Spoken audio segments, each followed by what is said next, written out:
后来继续来看这个刑事局，为今年的3月开始专门来抓这个诈骗集团。到现报为止，伫全台湾查到14位的诈骗机房，抓到18个嫌犯，受害的民众超过150个人，互因骗过手的金额是高达3000多万。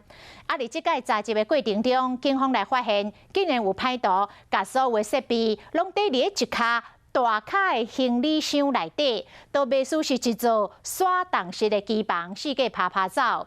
甲即个过去，机房拢藏伫咧徛家大楼闭起来，即种的手法，互警方加紧埋抓。阮警将铁门弄开，冲入去。较早诈骗集团的机房拢藏伫人家厝内面，不过即马诈骗集团愈来愈巧，互这个小小的行李箱卡网变成移动式的机房。现在出现了最新的移动式的机房，诈骗集团只要拉着行李箱，每天都可以换点，躲避警方的追查。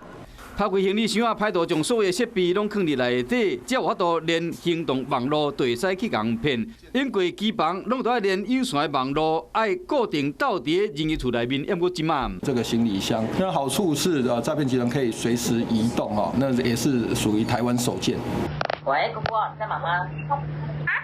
喂，姑姑，你有没有在忙？这个诈骗集团用诱我是什么人的手法去共骗，有150几人受害，总共共骗3000万。警方已经抓到18嫌犯，依照诈欺罪移送。